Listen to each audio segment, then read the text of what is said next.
6 months after the first Devourer attack, Morrison stood on the bridge of New Hope Station and watched human ships patrol space like never before. The station itself was a marvel that would have been impossible to build with old human technology. It lived and breathed, its walls flowing with energy that responded to human thoughts. Morrison felt different now, stronger, faster, able to process information at speeds that would have killed his old brain. But more important than the physical changes, he could feel the network that connected him to every enhanced human in the fleet. 8 million people linked together, sharing knowledge and experience across the galaxy. "Status report," Morrison requested. The words came out of his mouth, but the information flowed directly into his mind from dozens of sources at once. General Nancy Carter, one of the baseline humans who chose to remain unchanged, appeared on the main screen. She worked from Earth, coordinating between enhanced and normal humans. "The Devourer advance has stopped completely," she reported with a smile. "Our hybrid fleets have pushed them back to the outer rim." Morrison nodded, feeling satisfaction flow through the network from thousands of enhanced humans. The war against the Devourers had become humanity's greatest victory. Human creativity, boosted by alien technology, had produced weapons and strategies that even the ancient hegemony had never imagined. "What about the new weapons?" Morrison asked. Carter consulted her notes. "The Chaos bombs are working perfectly.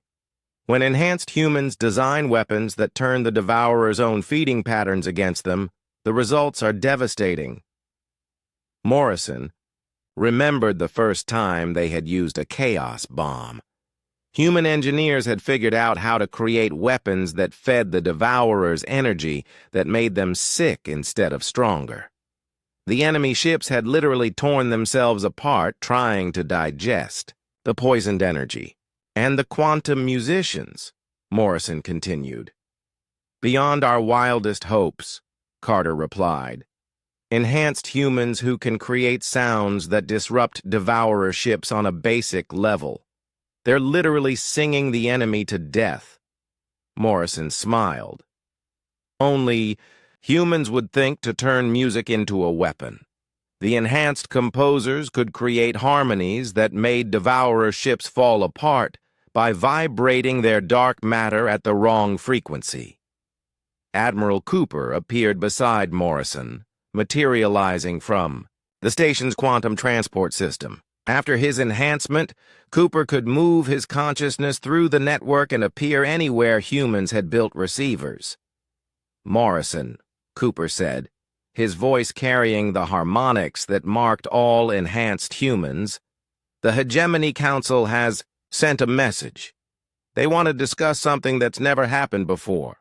Morrison raised an eyebrow. "Which is?"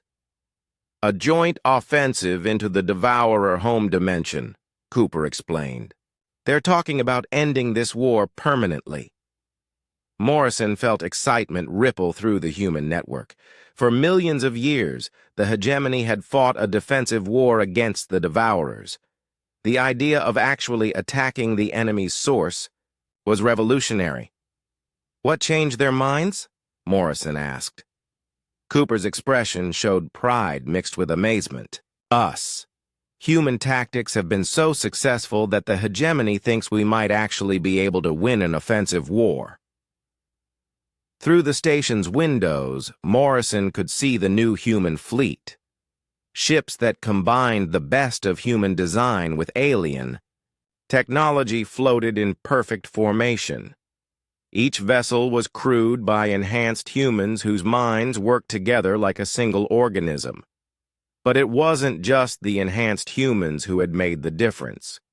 The baseline humans back on Earth and the colonies had proved just as important. They maintained the heart of human culture, the creativity and chaos that made enhancement so powerful. Enhanced humans could fight with perfect coordination, but baseline humans still provided the unexpected ideas that won battles. "Tell me about the offensive plan," Morrison said. Cooper gestured, and the air around them filled with holographic displays showing dimensions that normal human eyes couldn't see. "The hegemony has mapped the Devourer home dimension. It's a place where normal matter can't exist, but enhanced humans with the right technology might be able to survive." Morrison studied the impossible maps. The Devourer dimension looked like a nightmare of hunger and darkness, where the laws of physics worked differently. "How many ships would we need?" "Everything," Cooper replied. "Every enhanced human. Every hybrid ship, every piece of alien technology we can gather. It would be the largest military operation in galactic history." Morrison felt the weight of the decision. If they succeeded, the war would be over. Humans and their allies could live, without fear of consumption. But if they failed, the Devourers would learn from the attack and become even more dangerous. "What does Earth think?" Morrison asked. General Carter's image reappeared on the screen. "President Johnson has authorized the operation, but only if the enhanced humans vote to approve it. He says this decision belongs to the people who will actually fight the battle." Morrison opened his mind to the human network. Instantly, he was connected to 8 million enhanced humans across the galaxy. Scientists working on new technologies, soldiers patrolling the front lines, engineers building impossible machines, artists creating beauty in the middle of war. The vote took 30 seconds. "It was unanimous. We go," Morrison announced. Cooper smiled, and Morrison saw the expression reflected on enhanced human faces throughout the network. "I'll inform the Hegemony Council. They want to coordinate the assault for next month." Morrison looked out at the stars, thinking about how much had changed since the Retribution first returned. Humanity had not just survived their encounter with alien technology. They had become something greater while keeping what made them essentially human. Enhanced humans still fell in love, still created art, still told jokes and mourned their dead. They just did it all while being faster, stronger, and more capable than any human in history. The baseline humans on Earth had been just as important. They kept human culture alive, raising children and maintaining the communities that gave life meaning. Some families had enhanced members and baseline members, working together, bridging the gap between old and new humanity. "Captain Morrison," came a voice from the communication system. It was Dr. Williams, now enhanced and serving as Chief Science Officer for the entire human fleet. "We're ready to begin final preparations for the assault." Morrison nodded. "Begin the countdown. It's time to end this war." As the human fleet prepared for the ultimate battle, Morrison felt a deep sense of satisfaction. The lost warship had returned as a storm of smoldering doom, but that storm had become humanity's salvation.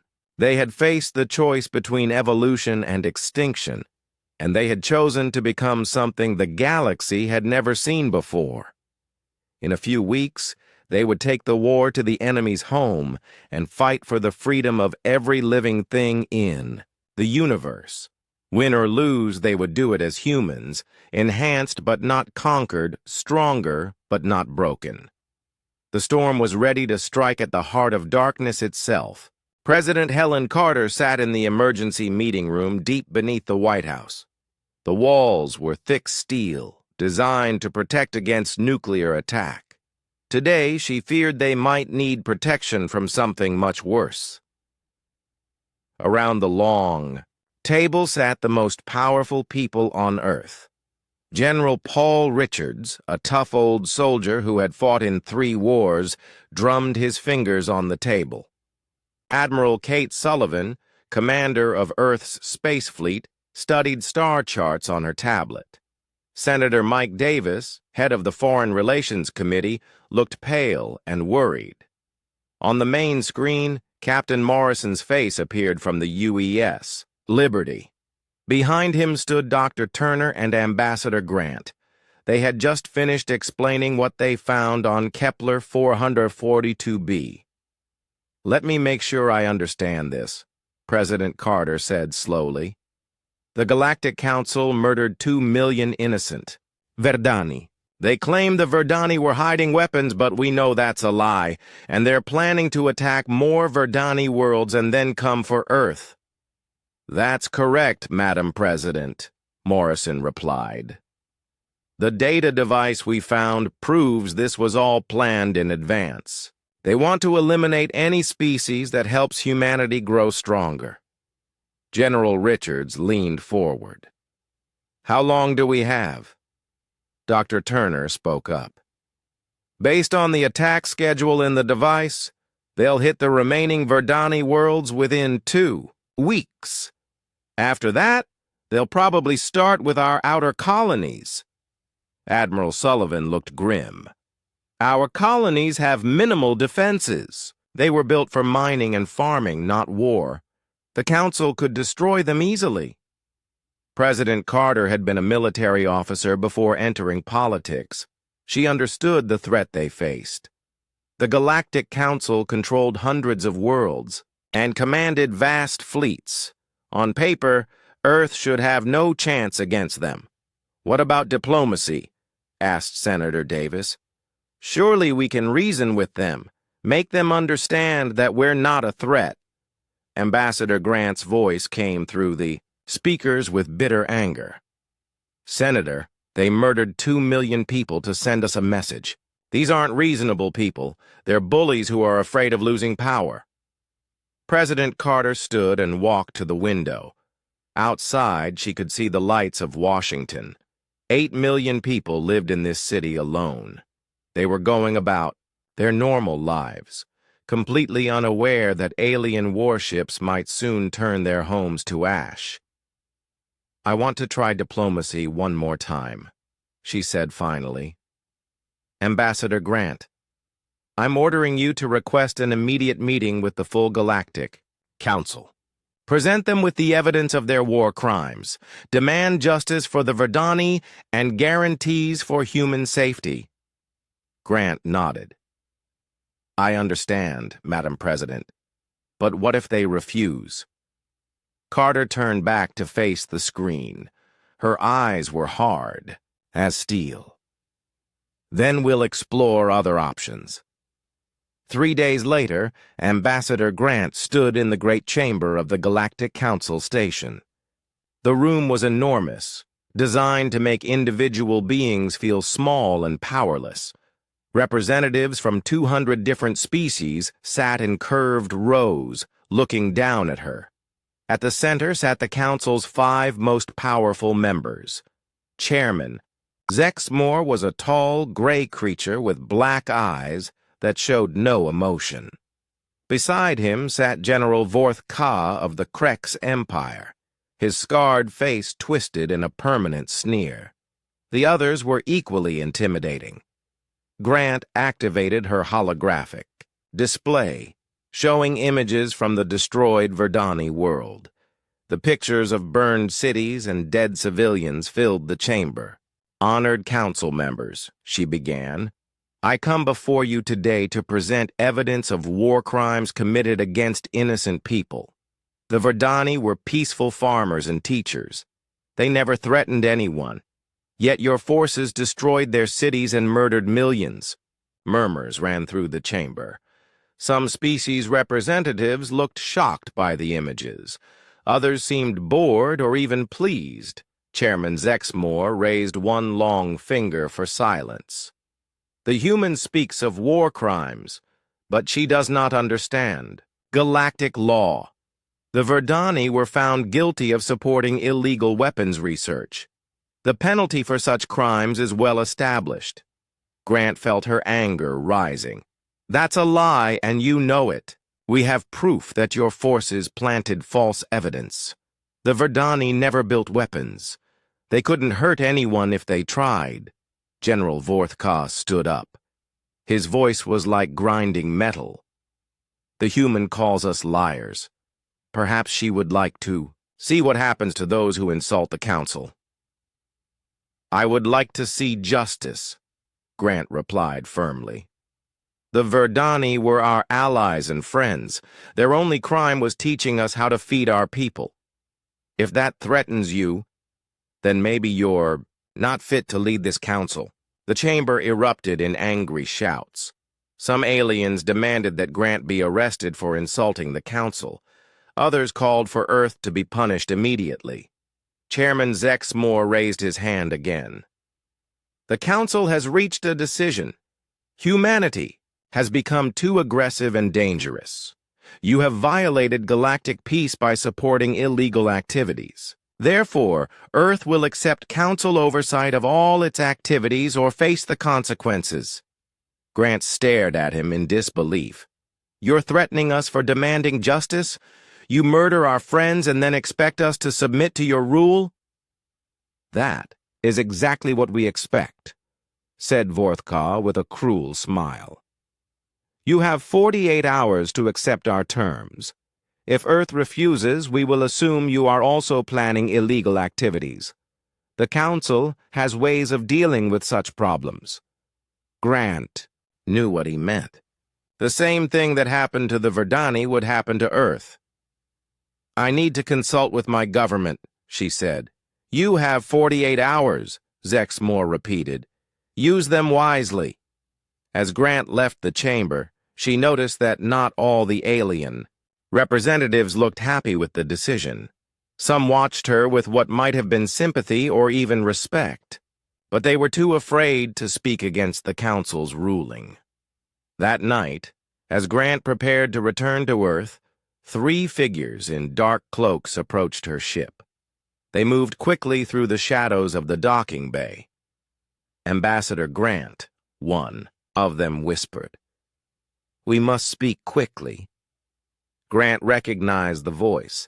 It belonged to Representative Keth Lynn of the Altair Commonwealth, one of the more peaceful species in the Council. It's dangerous for you to be here, Grant said. More dangerous. For you, Keth Lynn replied. The Council has already decided to attack Earth regardless of your answer. They fear human technology and creativity. Some of us tried to stop this, but Vorthka and his allies control too many votes. Grant felt her heart sink. How long do we have? 2 weeks, maybe 3. They're assembling a large fleet, but there's something else you should know. Many species are tired of the Council's bullying. If Earth could somehow stand up to them, you might find unexpected allies. Before Grant could ask more questions, the aliens disappeared back into the shadows. 2 hours later, the diplomatic ship UES Harmony jumped to hyperspace, carrying Grant and her team back to Earth. As they traveled through the void between stars, Grant composed her report for President Carter. The message was simple and terrifying. Diplomacy had failed. War was coming whether Earth wanted it or not. The only question now was whether humanity would fight back or simply wait to die like the Verdani. Grant thought about the scared aliens who had risked their lives to warn her. Maybe Earth wasn't as alone as it seemed, but first, they would have to prove they could fight. The silence was the worst part. Jake Morrison had spent 30 years in space, but he had never heard anything like this. No engine noise from distant ships, no radio chatter, no background hum of the universe itself, just the quiet sounds of the Leviathan and nothing else. Status report, Jake ordered, trying to keep his voice steady. Chief Engineer Lisa Carter checked her readings for the 10th time in 5 minutes. Chronos protocol is stable, but the power drain is enormous. We are using our entire reactor output just to maintain this effect. Dr. Amanda Foster worked at her science station, her face pale with shock. Admiral, according to my instruments, we are moving through time at a rate of 1 second per hour compared to everything else. The rest of the universe is frozen from our perspective. Jake walked to the main viewing window. The alien fleet hung in space like a museum display. He could see individual weapon ports on the nearest ships. Some had their guns partially rotated toward human positions. Others showed damage from previous battles with different species. "How far does this effect reach?" he asked. "At least 50. Light years in all directions," Dr. Foster replied. "Maybe more. Every star system in the local sector is affected." Captain Ryan Phillips studied his tactical screens. "Admiral, this gives us incredible advantages. We could fly to every alien ship and place explosives on their hulls. We could disable their weapon systems. We could even board them and capture their crews." Jake felt a sick feeling in his stomach. "Those crews are helpless. They cannot fight back or even move to defend themselves." "They were about to kill all of us," Ryan pointed out. "This is war, Admiral." Lieutenant Commander Ben Taylor, the ship's ethics officer, spoke up from his station. "Captain Phillips raises valid tactical points, but we need to consider the larger implications. If we use this power to slaughter helpless enemies, how are we different from the empires we fight against?" Jake nodded. Ben was right to worry. The power to stop time was the power to control everything. It would be easy to let that power corrupt them. "Dr. Foster," Jake said, "can we move while this effect is active?" "Yes, sir. The Leviathan can travel at normal speeds while everything else remains frozen. We could cross the entire galaxy in what would seem like days to us, though years would pass for everyone else." The implications hit Jake like a physical blow.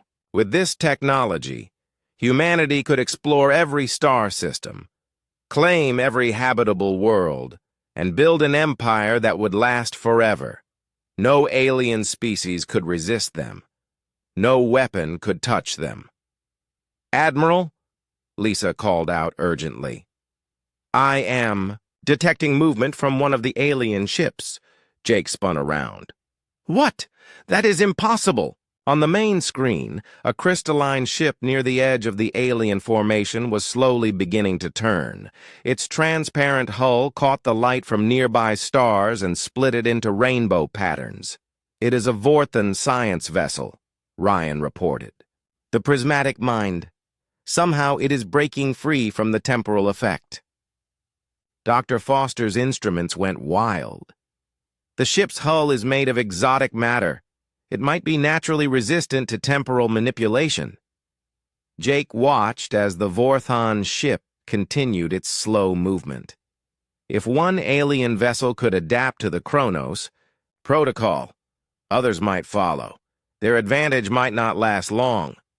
"Incoming transmission from the Vorthan ship," Ryan announced. "Put it through," Jake ordered. The hologram that appeared was unlike anything Jake had seen before. The Vorthan looked like a living crystal statue, with light flowing through its transparent body in complex patterns. When it spoke, its voice sounded like wind chimes. "Admiral Morrison of the human fleet. I am Crystal Singer of Distant Echoes, Captain of the Prismatic Mind. We must speak immediately." "How are you moving?" Jake asked. "Our temporal field should affect everything." "Your species has achieved something remarkable," the alien replied. "We Vorthans have studied time manipulation for 3,000 years. We have never seen anything like this." Dr. Foster leaned forward. "Could you explain what is happening to us?" The Vorthan's light patterns shifted to what might have been surprise. "You do not understand your own technology? Fascinating. Human Admiral, you have not simply manipulated time, you have gained control over it. There is a difference." "What kind of difference?" Jake asked. The Zephyrian Empire, the Aquatic Dominion, all the major powers use temporal dilation fields. They can slow down or speed up the flow of time in small areas. But you have done something else entirely. You have become masters of time itself within a vast region of space. Lisa stepped forward. Our quantum core is channeling enormous amounts of energy. Is that what makes the difference? Partially, the Vorthan replied. But there is something else. Your ship sits at the center of a natural temporal nexus. The gravitational fields of several massive objects create a unique effect in this region of space. Your technology has amplified this natural phenomenon. Jake felt a chill. Are you saying this could not work anywhere else? Unknown. But Admiral, there are more pressing concerns. My sensors detect massive gravitational distortions spreading outward from your position. Stars are beginning to shift in their orbits. Planets are moving from their normal paths. Dr. Foster checked her instruments and paled. He is right. The temporal effect is causing space-time to warp. If this continues, we could destroy multiple star systems. How long do we have? Jake asked. Hours, not days, the Vorthan replied. And Admiral, there is something else you must know. The Council maintains its power through temporal technology, but nothing like yours. If word of this spreads, every species in the galaxy will either bow to you as gods or unite to destroy you. Jake looked around his bridge. His crew stared at him with expressions of awe and fear. They had wanted a weapon to defend themselves. Instead, they had become something that could reshape the galaxy. What do you suggest? He asked the Vorthan. Release the temporal effect before it becomes irreversible. Face the Council fleet in normal battle. You will likely lose, but you will not become the tyrants that rule through fear. And if we keep this power active? Jake asked. The aliens' light patterns turn dark. Then you become the new Council, the new oppressors, and eventually, some younger species will rise up to challenge you, just as you challenge the current order. Jake stared out at the frozen fleet. 3,000 ships filled with enemies who wanted to destroy everything he loved. With the Chronos Protocol, he could defeat them all without losing a single human life. But the Vorthan was right about the cost. Power like this would change humanity forever. The stars waited silently for his decision. The alarm started screaming at 600 hours. Morrison jumped out of his sleeping quarters and ran to the bridge of the Defiant. His crew was already at their stations, faces pale with fear. Report, Morrison ordered as he took his command chair. Lieutenant, Barnes pointed at the main screen. Sir, we have multiple contacts coming out of jump space at the edge of the system. They don't match any known ship designs. Morrison looked at the display and felt his blood turn cold. The ships on screen were wrong in every possible way. They looked like they were made of black smoke that had learned to hold a shape. As he watched, one of the enemy vessels reached out with a tendril of darkness and touched an asteroid. The rock simply vanished, consumed in seconds. Devourers, Morrison whispered. The communication system crackled to life. Admiral Cooper's voice came through clearly. All Earth ships. This is Admiral Cooper aboard the Retribution. The enemy has arrived early. We are engaging. Morrison watched as the hybrid warship moved toward the Devourer fleet. The Retribution had seemed large before, but next to the enemy vessels it looked tiny. The Devourer ships were massive things that bent space around them as they moved. Captain Morrison, Cooper's voice continued, you need to evacuate your crew immediately. Your weapons cannot hurt these things. Morrison gripped his command chair. "Negative, Admiral. We're not running from a fight." "This isn't a fight you can win," Cooper replied. "Your conventional weapons will only feed them energy. Fall back to the colony worlds and begin evacuation procedures." But Morrison couldn't retreat. Through the main screen, he watched the Retribution engage the first Devourer scout ship. The hybrid vessel's weapons fired beams of pure energy that actually hurt the enemy. Where human weapons would have been absorbed, the Retribution's alien technology carved pieces from the dark ships. "How are they doing that?" Barnes asked in amazement. Dr. Williams, who had remained on the bridge since returning from the Retribution, studied his readings. "The weapons are using some kind of energy that the Devourers can't consume. Quantum technology beyond anything we understand." The battle continued. The Retribution moved through space like a dancer, dodging attacks from 3 Devourer ships at once. Its enhanced crew worked with perfect coordination, anticipating each enemy move before it happened, but more Devourer ships kept arriving. Long-range sensors showed dozens of them pouring out of jump space. The Retribution was outnumbered 20-1. "Earth command to all vessels," came a transmission from Admiral Susan Blake back at headquarters. "Implement Protocol 7. All ships fall back to defensive positions around the colonies." Morrison knew Protocol 7. It meant abandoning the outer system and hoping the colonies could hold out until reinforcements arrived. But reinforcements from where? Earth's entire fleet couldn't stop what was coming. Cooper's voice cut through the military chatter. "Earth Command, this is Admiral Cooper. Protocol 7 will only delay the inevitable. There is another option." Admiral Blake's response was sharp. "Admiral Cooper, you are ordered to cease engagement and report for debriefing. Immediately." Cooper's laugh came through the speakers, but it didn't sound entirely human anymore. "I'm afraid that's not possible, Admiral. My crew and I have a war to fight." On screen, the Retribution destroyed another Devourer ship, but 2 more took its place. The enemy was learning from each exchange, adapting their tactics in real time. "Morrison," Cooper's voice came directly to the Defiant. "I'm transmitting coordinates for a hegemony enhancement facility in this system. Any human who chooses can be enhanced within hours instead of days." Morrison felt his hands shake. "You're asking us to become like you." "I'm offering you the chance to survive," Cooper replied. "And more than that, the chance to fight back against an enemy that wants to consume everything you've ever loved." Dr. Williams looked up from his console. "Captain, I'm detecting massive energy signatures from the coordinates Admiral Cooper sent. There's a hidden hegemony base in the asteroid field."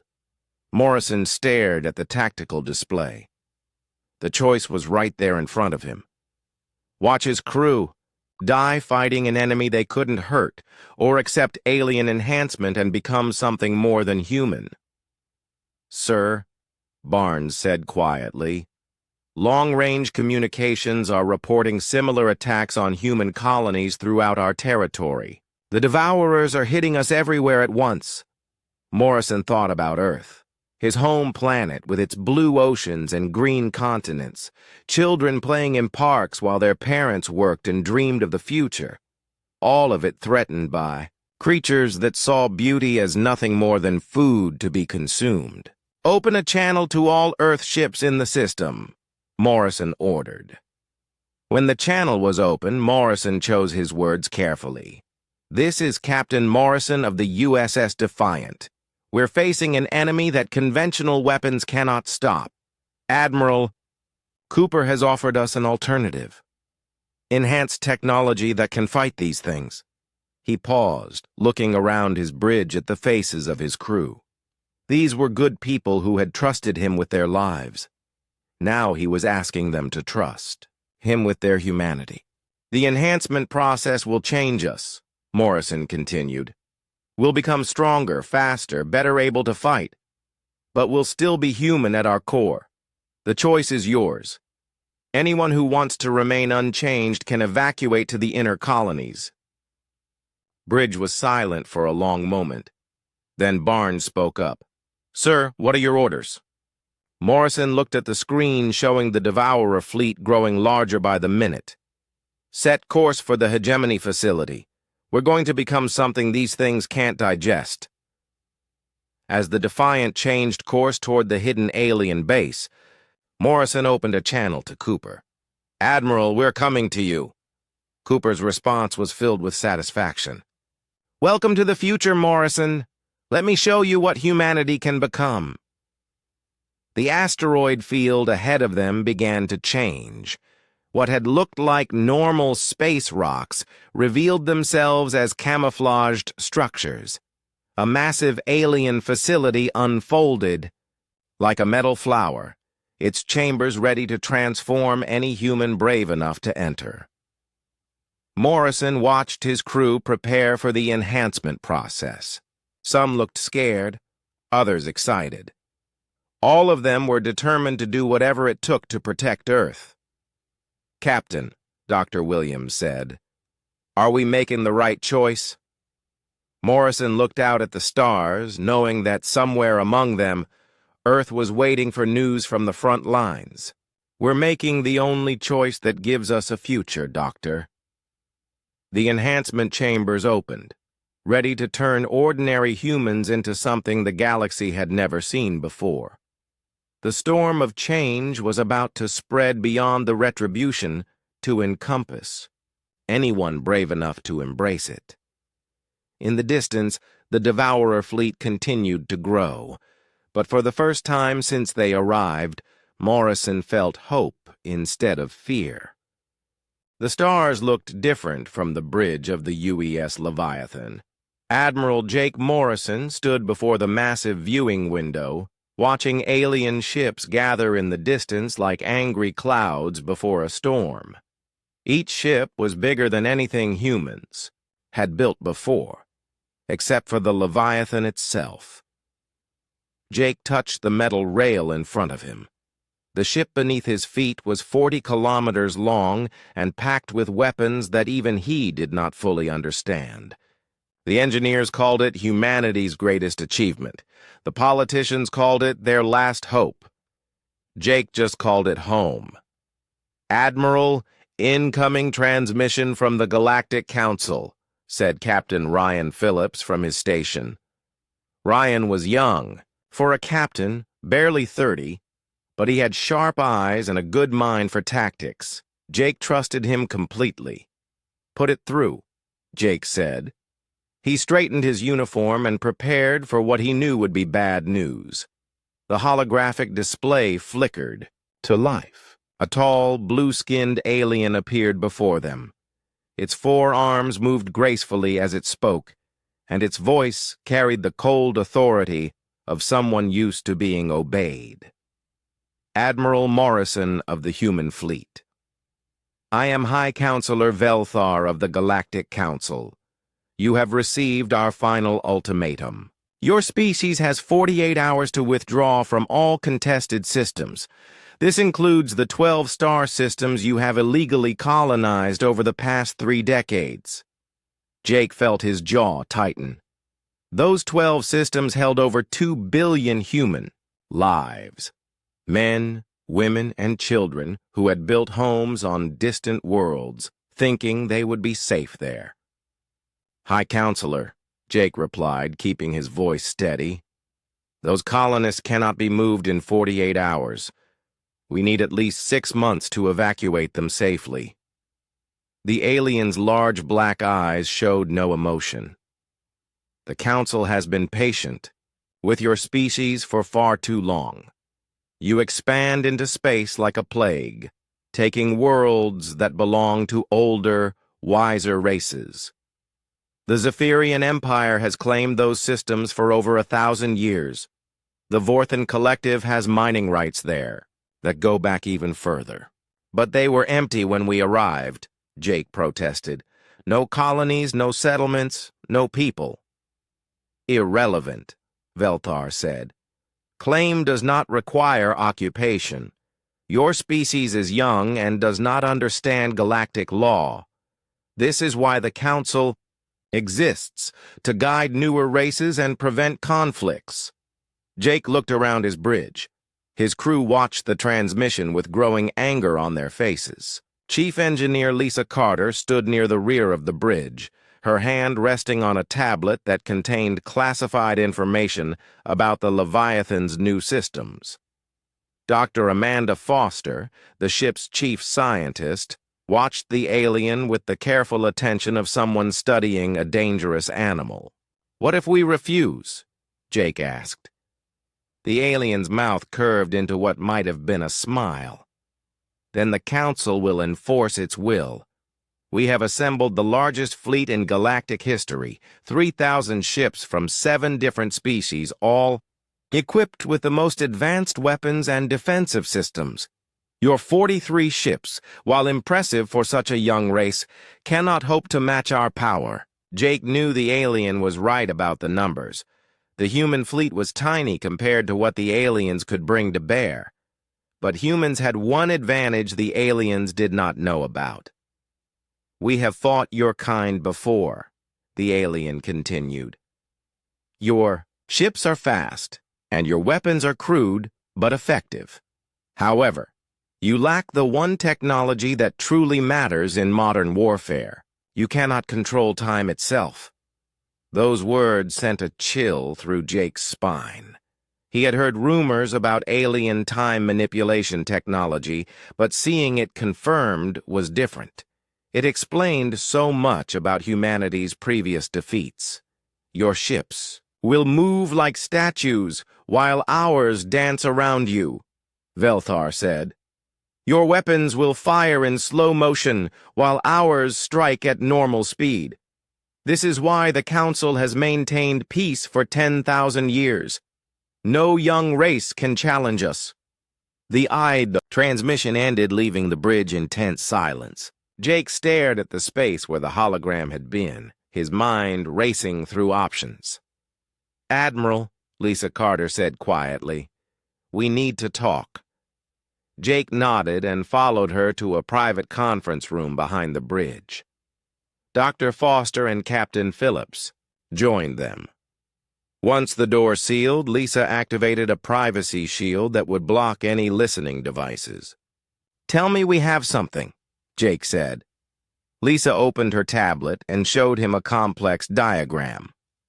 "The Chronos protocol is ready. We finished the final installations last week.